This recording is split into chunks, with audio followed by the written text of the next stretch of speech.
ಏನಪ್ಪ, ನನಗೆ ಬತ್ತ ಯಾರ ಮಾತು ಕೇಳಬೇಕು ಯಾರ ಮಾತು ಬಿಡಬೇಕು ಅಂತಲೇ ಗೊತ್ತಾಗಲ್ಲ.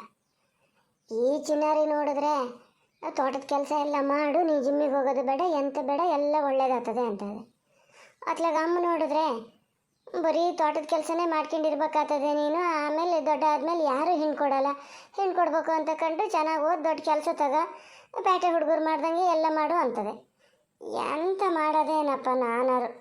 ಏ ಬಂಗಾರೆ, ಎಂತದ ಮರಯ್ಯ ನಿನ್ನ ಗೋಳು? ಎಂತಾರು ಒಂದು ಯೋಚನೆ ಮಾಡ್ತಾನೆ ಕೂತಿರ್ತೀಯ. ಎಂತಕ್ಕೆ ನಾನು ಬರಕ್ಕೆ ಹೇಳಿದ್ದಂತಕ್ಕೆ ಹೇಳು. ಏನು ನಿನ್ನ ಡೌಟ್ ಏನು? ಡೌಟು ಮತ್ತೆಂತ ಅಲ್ಲ, ನೀ ಹೇಳಿದೆ ತೋಟದ ಕೆಲಸ ಮಾಡು, ಜಿಮ್ಮು ಎಂತ ಬೇಡ, ಎಲ್ಲ ಅದರಲ್ಲೇ ಆಗ್ತದೆ, ಎಲ್ಲ ಒಳ್ಳೇದಾಗ್ತದೆ ಅಂದೆ.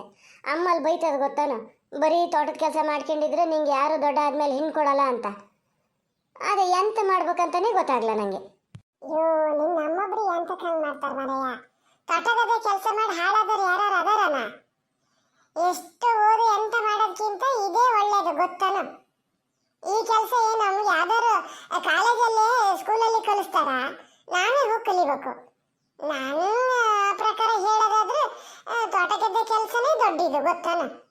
ಹಂಗಾರೆ ನೀನು ಎಂತಕ್ಕೆ ಅಷ್ಟು ಕಷ್ಟಪಟ್ಟು ಓದಿ ನಾ ಫಸ್ಟೇ ಬರಬೇಕು, ದೊಡ್ಡ ಕೆಲ್ಸಕ್ಕೆ ಹೋಗ್ಬೇಕು ಹಾಗೆಲ್ಲ ಹೇಳ್ತೀಯಲ್ಲ, ಎಂತಕ್ಕೆ ಮತ್ತೆ? ಹಾಂ, ಒಳ್ಳೆ ಚೆನ್ನಾಗಿ ಹೇಳ್ತೀಯ ನೀನು. ನಾನು ಓದಿ ದೊಡ್ಡ ಕೆಲಸಕ್ಕೆ ಹೋಗಿ